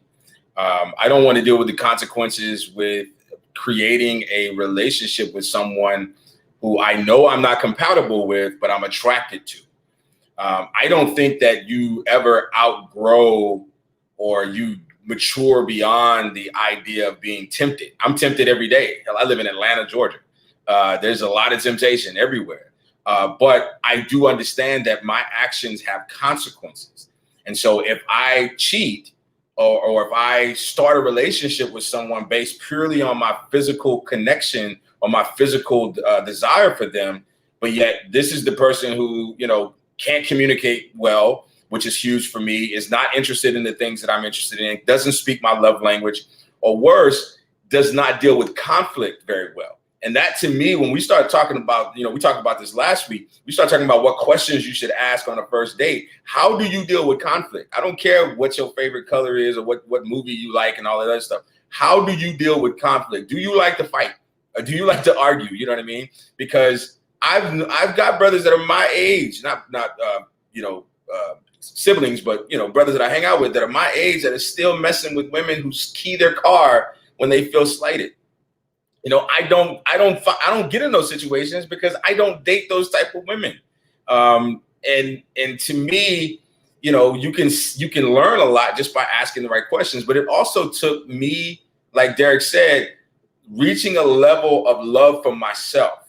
I don't want to be a cheater. One of the hardest things that I had to do, and you spoke on this, Maya, was explain to my son why me and his mother aren't together anymore, and be honest with him about it. You know, honestly telling him we're not together anymore because daddy cheated. And the way he looked at me in that moment was so sobering, because I went from being Superman to that dude, you know what I mean? You know, and so I never want him to associate me with that's who I am. I don't want to associate me with that's who I am. I want to be better than that, but I can't be better than that by doing the things that I used to do. So there's just certain things that I don't do anymore. Like I don't do strip clubs anymore. You know, I used to enjoy going to a strip club every once in a while. It's not because I feel like I can't handle myself in the strip club. It's more so that now I've become the guy who doesn't see dancers. I'm the guy that's like, why are you doing this? You deserve better than this. And I don't want to be that dude. I don't want to be the dude trying to save all the strippers, you know what I mean? But it's because I've matured to the point where I no longer see women purely in a sexual way. Now I'm asking thought-provoking questions, hoping that I'm getting thought-provoking answers. And so even within a conversation, if I ask a question and you are like, I don't know what that means. Like, I'll give you a perfect example. I went on a date with a young lady who said she has never voted. It's fine as frog hairs, but she has never participated in the electoral process on any level. Okay, check, we're done. And I'm not judging her. And I'm not looking down on her, but I know that's not going to go anywhere because I'm very political, especially when it comes to the elections and things of that nature. So I got beyond allowing my eyes to be the only thing that sees value in a woman.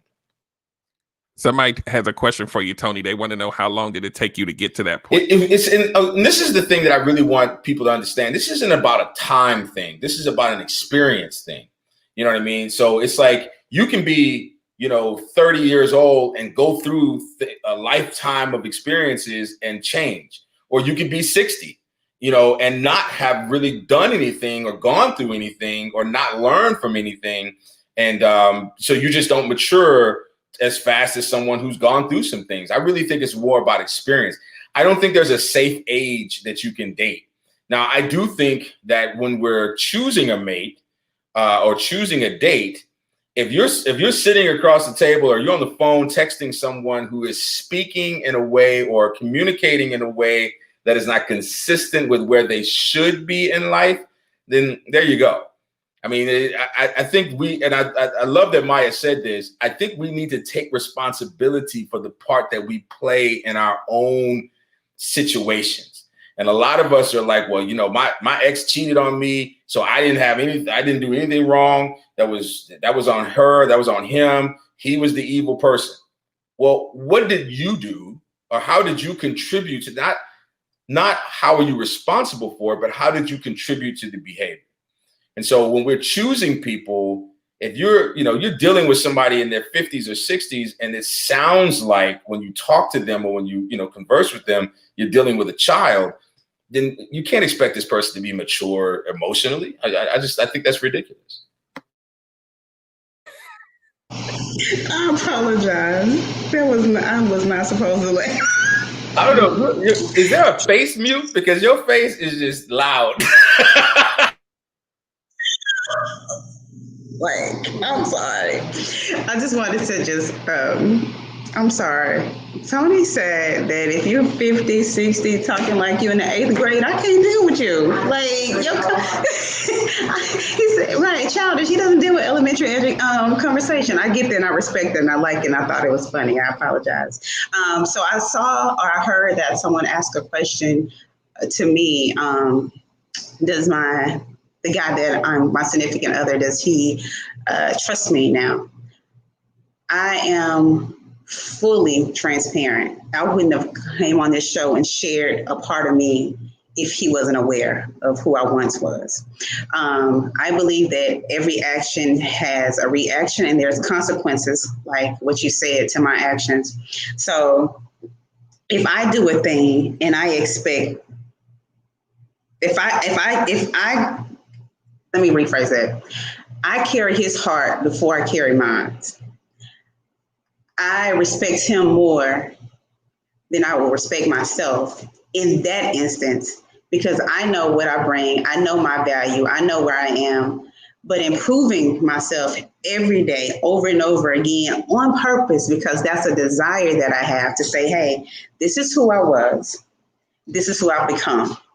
This is where I am. Are you on this journey with me? I know your past. I know your history. It wasn't all peaches and cream, but can we walk together? And he said, yes. So I give him no reason not to trust me. Everything is open. Now, can I do some foul things? Of course I can. That doesn't mean that I'm perfect, but I try not to give him a reason not to trust me, because I value him and I value his heart, his mind, his spirit, and his energy. And I respect it more than I would ever before. Because before I became this person, like you said, it's not like it takes, in 2 years, then I'll be completely freed. I'm not an alcoholic anymore. No, it's an everyday transformation for me. It's an everyday cycle for me. It's every day I wake up and I make a decision on, this is the person I am. This is the person I'm becoming. This is where I want to go. I have a goal set and the goal gets higher and higher every day. So it's no way that in a 6-month time I can reach it, because I'm changing my goal to become a better person every single day. I'm not recycling bad behavior. I'm improving and I'm renewing my behavior every single day. It's easy. It's easy for me to go out and cheat and be with somebody else, but I'm not putting any work in that. I want to put work and value in the relationship and what I have now, because it's meaningful and because I love him and because I respect him and I admire him and I'm thankful for where we are. If it doesn't work, then I did my part. You know, as long as I do my part, because I'm only responsible for me.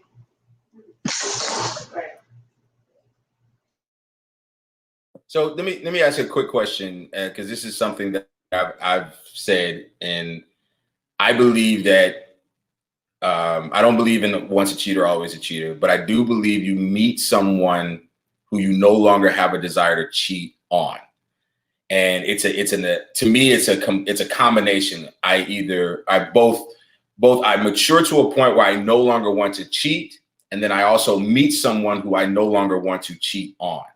So when you look at, and I'm not asking you to compare by no means, but when you look at who you're with now, do you feel like you chose better? Not that he's a better man, but maybe a more suitable man for you, and that makes it a little easier to stick to those promises you made. I think that he chose better in choosing me, because yeah, that's what I think. I think that I'm going to let him lead and be the man, and I'm going to be the submissive person that I am. Because if he's my king, it's okay. I will wash his feet, and I don't like feet, but I practice humility. So he chose me, and I decided that yes, I'll go with you. So that's what I think about that. I have a quick question, and then I want Lex to comment, because I know something in there.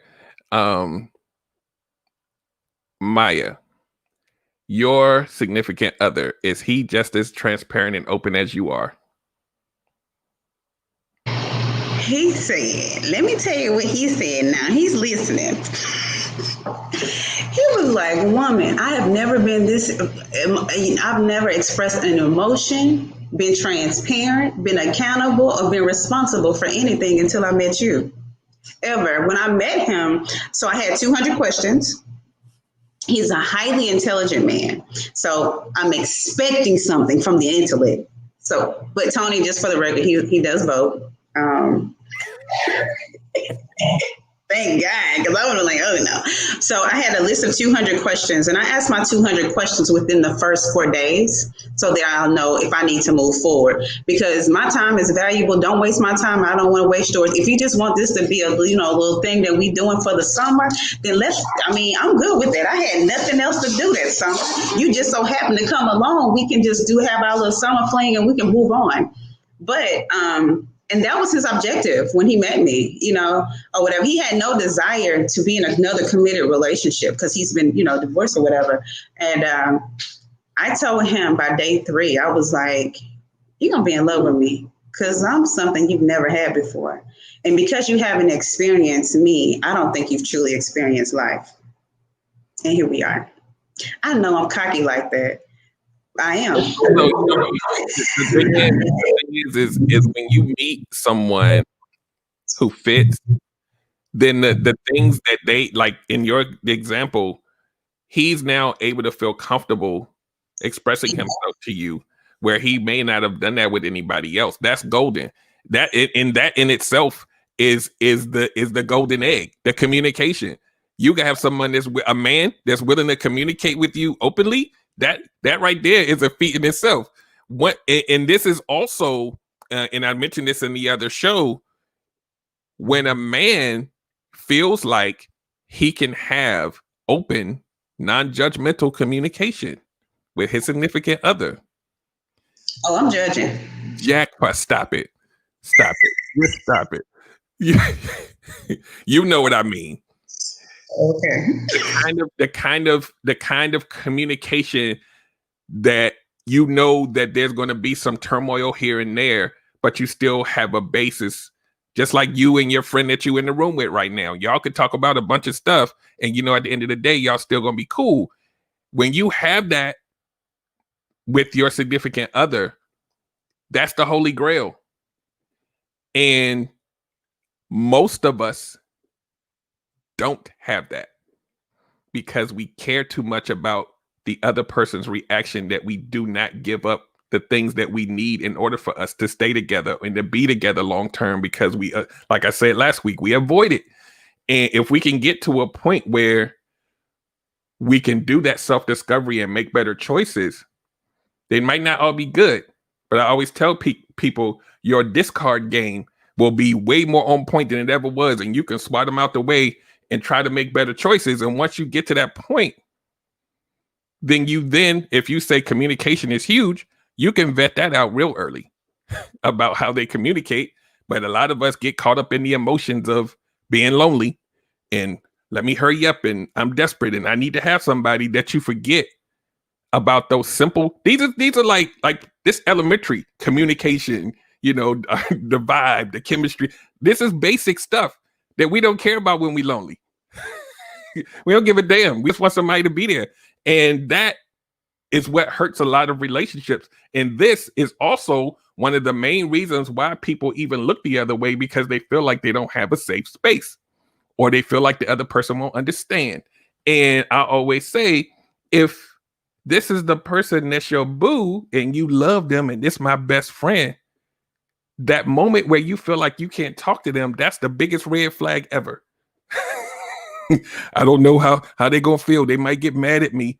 That's your life partner right here. You can't have a conversation with them, and then it's 300 conversations later that you can't have, and it's 1,000. Now you looking at somebody else like they just said hi to me. Oh my God, that feels great. You can stop it early, guys. People that are listening, you can make a lot of decisions in and out of your relationship. It's never too late. Now, you do have some people that just don't communicate and they will never share and they're whatever. That's a decision you're going to have to sit back and make at some point and say, am I willing to deal with this forever? That's a hard decision for a lot of people because you got kids and you got all this other stuff that you're committed to. But And I'm gonna wrap this little point because we're not gonna be. I said to myself this week we're not gonna be out here for 2 hours, and now look at the time. But but this is good because let me do this real quick. Let me get a couple of comments because there was somebody that said that they were somewhere in Houston. 1 second, because I wanted to catch that comment. She's at something in Mimosas in Houston. I don't remember what it was. Oh, Mimosas and Latte. Yes, they're watching. A.T. Jones said, hold on. This so many comments, and I'm not getting to all of them. So if I didn't get to your comment, not my fault. That's your fault. He said he ran across the show today. Thanks for talking this conversation. I'm tired of being so soulless, right? And everybody on the screen know that these are trigger words here that he's using. And that if you're still on here, AT, you really two things. And I'm not a doctor or a therapist. Two things. You have to be okay being with yourself. You have to have that self-discovery to love yourself enough to not feel like that. Because soulless it's not a little word. That's huge. If you feel like that, number one. Number two, like I said earlier, you may not be capable of figuring out how to correct your path on your own. And it's not taboo for you to say, hey, I need to talk about this to somebody, or hey, I need to go sit down and talk to, a therapist, because all of us really should at some point. Because we I think Tony said earlier, with so much stuff going on around us, we're not trained or equipped or have the tools to figure all of this stuff out. And even if it's just you talking it out to somebody, that alone is therapeutic in itself. We got to get to that point, because I always tell people we have so many ways to connect, but we're so disconnected. And even with family members and friends, and we need to really get to the point where we feel comfortable talking to each other again, because if everybody's in isolation, we in a world of hurt. That means nobody's talking, nobody's sharing. And so for this particular show, we're talking about why women cheat. And I want to try to bring this back a little bit. I'm gonna let Lex talk because we haven't heard her voice in a minute, and that's very unusual. See, this is the thing that I'm learning, guys. Let me do a quick little tangent, right? So Lex, on the last show, she said about 5 times, you need to have Maya Avery on here. You need to have Maya Avery. She would be great. So we got Maya Avery here. And here's the thing, right? They both talk, so they cancel each other out on the show a little bit. And so now Lex is quiet. When has that ever happened? So now we got to bring her back in. I'm listening. She is doing it all for me. That's no, she's not. Gotta have your mic is on now. Anything you need to add? No, I mean, everyone tonight, great information. I'm not a cheater. I never cheated on anyone or in any of my relationships. I am not discrediting you all, saying you're not loyal, but I'm a very loyal person. I'm not a cheater. If I meet a guy, out and he's trying to pursue me, I'll talk to him, but I'll let him know, I have a man, and we can continue the conversation. No, we're not exchanging numbers. I'm just not a cheater. I've always been a very loyal person in my relationships, in my friendships with the opposite sex, as well as my female friends. So just getting this information, I'm asking Maya these questions because I'm like, wow. So, you had to keep up with all of this stuff for the past couple of years, or the past years while you were cheating in the past. But I'm just not that person. So it's really interesting to hear someone say, oh, they cheated. Now, I've been cheated on, and I can comment to that. It's not a good feeling being on that side. And with the recycling relationships, we were talking about that earlier. When you recycle relationships, 9 times out of 10, you're going to get the same results that you had in the past. I mean, honestly, and that's what I've been learning myself in the past. I recycle relationships because that's all I know. I'm comfortable. And, you know, when I love, you know, so I'm thinking that, oh, they're going to change. He's going to change. He's going to be everything I want to be because he know why we broke up the first time. But then that cycle keeps going. So this time I'm like, it's time for me to start dating outside of the box. But before I can move on to another relationship, I have to love me. So to A.T. Jones, you know, you said you don't know if you should approach your significant other or your girlfriend because she has a work boo. I think it would keep festering like a sore, right? If you do, you're going to keep being upset with yourself when you see everything. Every time she answers the phone, you're going to think it's her work boo and you're not saying anything. Or every time she leaves out and she says she's going to the store getting her nails done or she's going out with her friends, you're going to be like, no, that's the work boo. So I think you need to say something. But when you do say something, you need to also, you know, as we say, every action or reaction, there's some consequences. You need to be ready to say, I'm done, or this needs to stop. In other words, like I've said in the past, not discrediting you, A.T. Jones, you need a man up. You need a man up.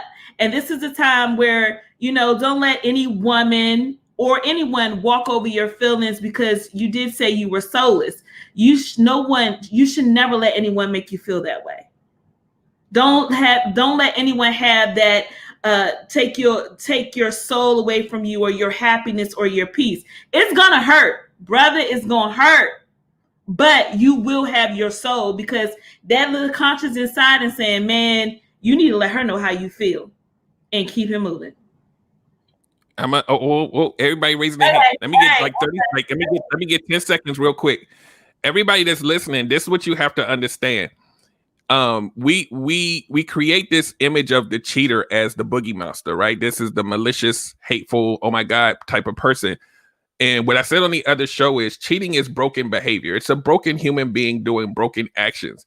And so the only way around that is for that broken person to, you know, it's just like, you know, going to an addiction thing. You got to acknowledge you have a problem. Then you have to work on fixing that problem, or else you repeat even the cheating. And when we forget that this is, and a lot of us don't even know that this is a sign of something's broken. When this, like I said before, there's some assholes out here, but by and large, it's broken behavior. Mm-hmm. And you, as the person in the relationship, has to say, and that's what I always tell people: you're not required to be their therapist. You can go and regain whatever it is you think you lost and be happy without having to deal with whatever that thing is that's making them do that. And AT with the and I just want to make this point about him saying that she was going to react negatively. I don't think he's afraid of losing her. I think he's afraid of being lonely. Yeah. I think that's his fear. It's not even about whether the relationship may end. I think he don't want to be, and I think we've all kind of been there a little bit, like you don't want to start over. Mm-hmm. So I'm gonna let I think I saw Maya's hand first, and then Tony can go after that. Now, I just have a question for Lexi as I'm listening to her. So you're not a cheater, and I've admitted that that's a behavior of mine, but it's seemingly to me you have an addiction to toxic relationships or what have you. And have you ever discovered, taking out the time to say why or how, if he's a cheater and you're not, but you enjoy toxic relationships, what's the difference between you and I? It's no difference at all. You're absolutely right, because I'm enjoying the toxic. Like I'm thriving off of the toxic.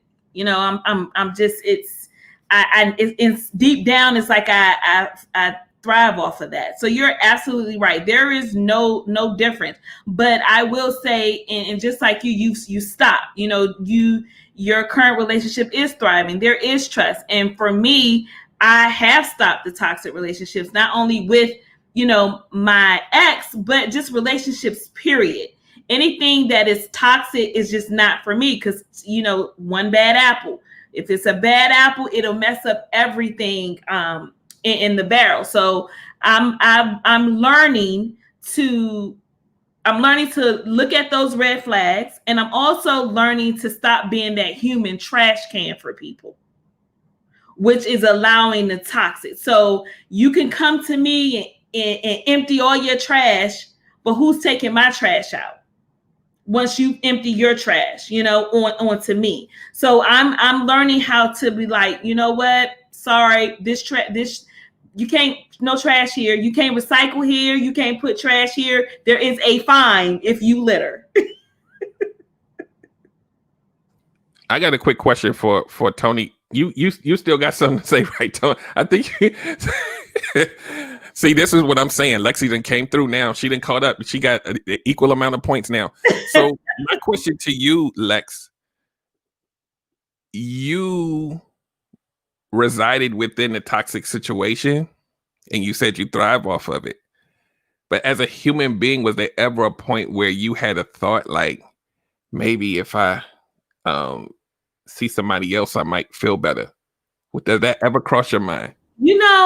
So this is funny that you say that. My mom told me in the past, she said, when you're in a relationship, you don't look at anyone. People are staring at you. They're looking at you. This guy's giving you the eye. Like, I'm so nonchalant, right? So when I'm in a relationship, I only have eyes for one person. Now that I'm not in a relationship, I'm looking at them and they're looking at me, and I'm like, so now that although I am single and I'm looking, I feel like that I'm not ready. So it's just something that consciously go off. When I'm in a relationship, I have eyes for no one. But when I'm single and I know I'm single, I'm looking. I mean, I might even give you my number and we can converse. But right now I'm at the space where it's like, I'm not interested in being in a relationship. I'm not even interested in being intimate, but we can talk. I'm having control and self-control of myself because I'm loving on myself right now. So, and I love how that feels. So I do look, I see y'all. That wasn't my question, but I'm gonna let you slide. Go ahead, Tony. So, and this is not to direct it at Lex by no means, but I do think that there's a seed of righteousness that we create for certain behavior. I would love to be able to say I've never cheated on anyone, but that's not my truth. My truth is that I have cheated and I've learned from it. But I do think that it is important to recognize that cheating is not the only toxic behavior that someone can employ. And a lot of times cheating is toxic behavior that can change because it is a result of, feeling justified or not being able to communicate or not having your needs met or whatever the case may be. It's not a reason or an excuse or whatever, but it is a reason. The question I have for the group, I guess, is because Lexi kind of dropped the word loyalty, and being a reformed cheater myself and having friends who have cheated. One of the things I find interesting is that for some people who are, especially habitual cheaters, they really believe that loyalty and cheating are two totally different things, and that they will cheat with making it very clear to the person that they're cheating with, do not have the expectation that I am going to leave my spouse or my girl or my guy because of my loyalty to them or my situation or whatever the case may be. Is it possible, and this is just a hypothetical question, is it possible to be a cheater but also have a sense of loyalty to the person that you're cheating on? And I look at the past when I ask this question because, I grew up in the era where, you find out at a funeral that somebody had a whole other family 3 blocks over, you know what I mean? But they just never left that person.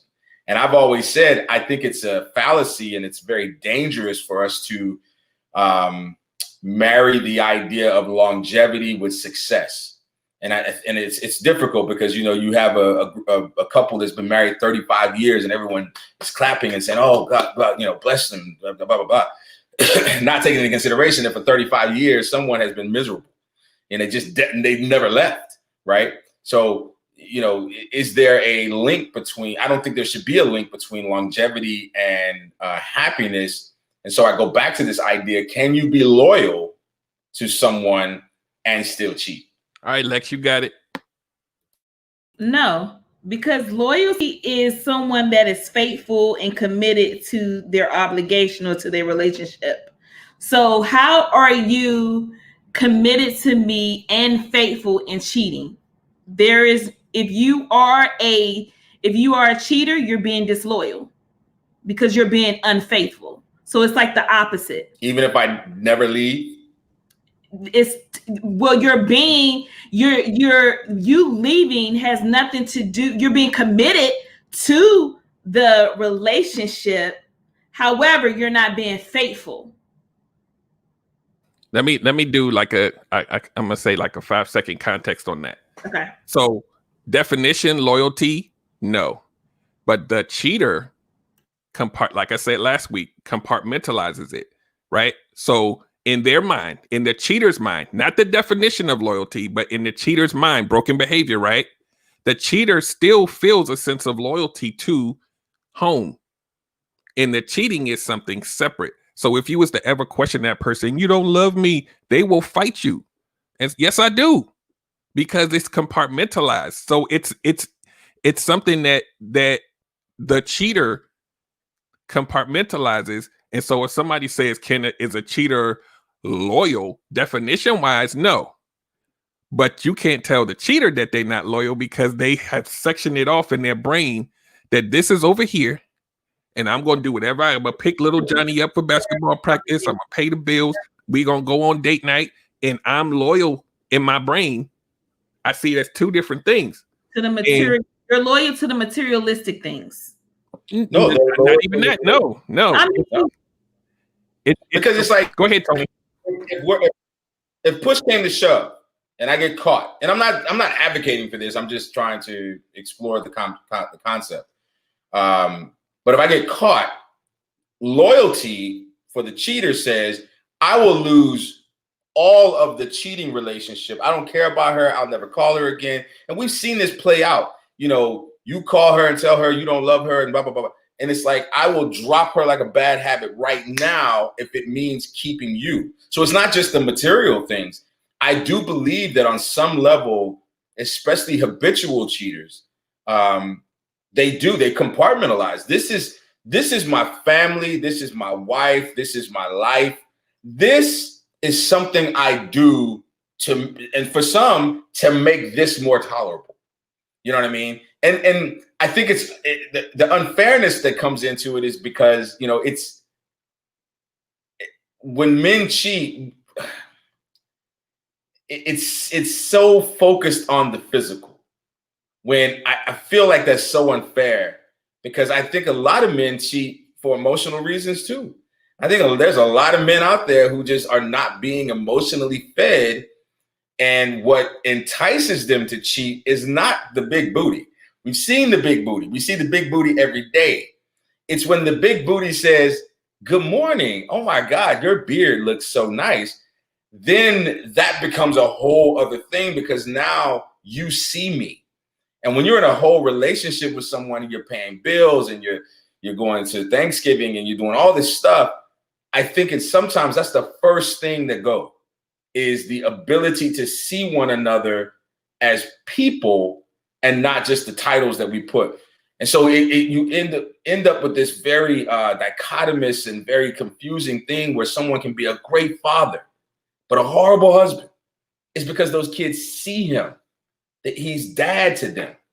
But when it comes to being husband, that takes on a very different role than it did when we were dating, when I was bae, when I was boyfriend. Not justifying cheating. I want to make that very clear, but I am giving a reason.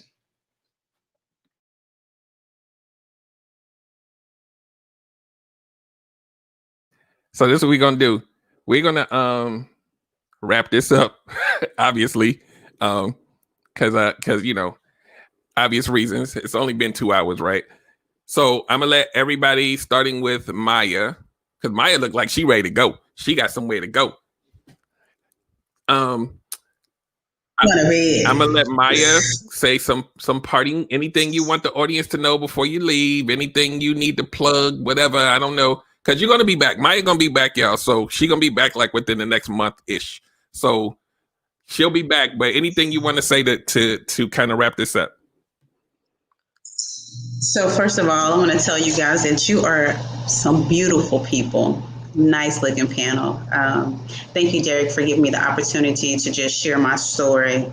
Hopefully, this has impacted, everybody in a positive manner versus being judgmental and critical of my bad behavior. So that's the first thing. Secondly, again, I'm Maya Avery. You can follow me on Facebook as well as on Instagram. I'm Motivating Force. So I have a TikTok page, but I'm just on there because I follow Tony, see what he's talking about, or whatever, and see, if there's any relevance to what he's saying. I guess it is, considering we're here.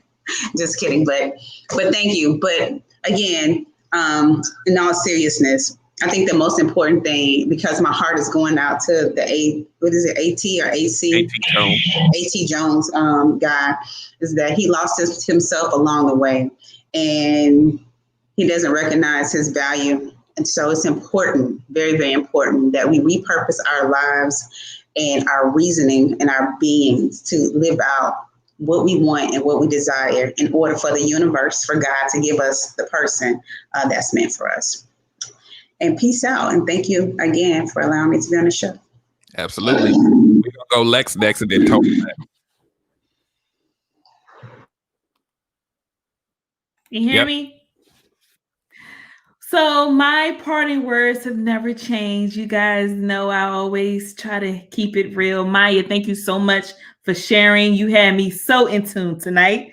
And Maya, I know Tony was saying how we as women, we could go to the bathroom and put on some lipstick and then we'd exchange numbers and brunch buddies. I just recently met Maya about 2 months ago. And I swear I feel like I've known her all my life. She has been very inspirational to me in the past couple of weeks and months. So I would like to say thank you for Maya for blessing me with your presence tonight and letting me, know what happened to you in the past and how I would have never known because you're such an amazing person. So my friend was a cheater. Okay. Anyway, but guys, we talked about this last week. Cheating is a form of abuse. Do not let anyone allow to abuse you. Tony, man up.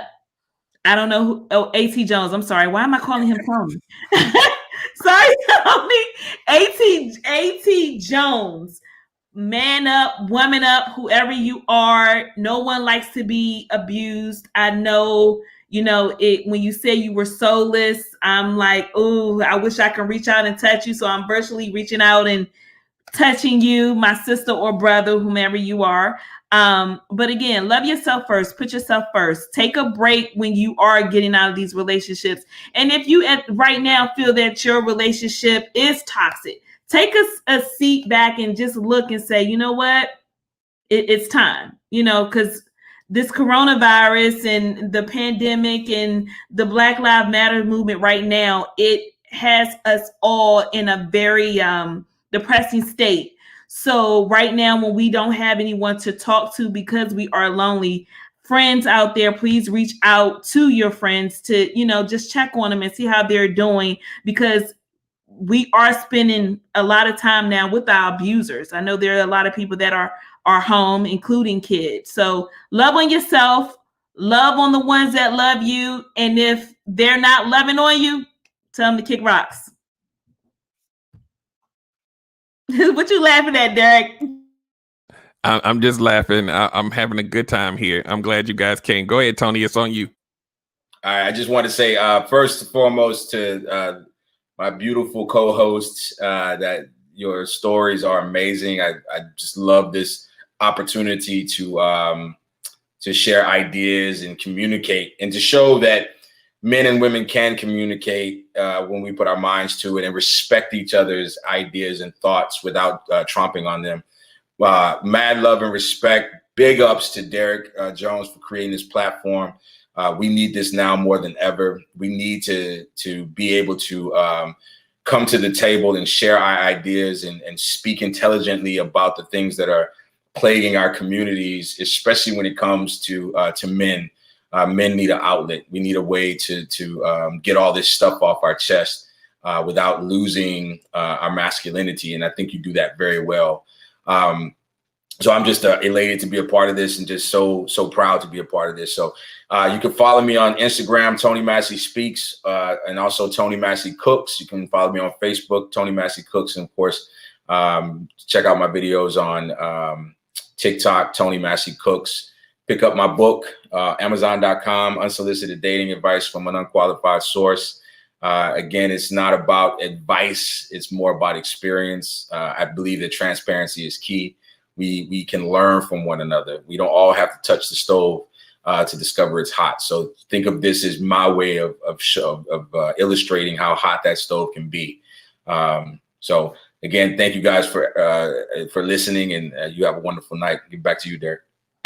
All right, guys. So we wrapping this up. I do want to say this one last thing, and then we're gonna really leave.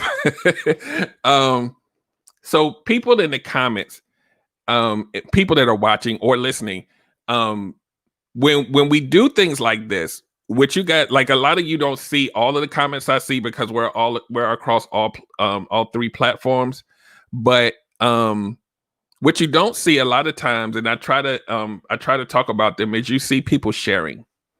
They're sharing their experiences, they're sharing their pain, and a lot of people, I believe, see this as a forum where they feel comfortable to share and to make comments and to ask questions, and that's why I do this.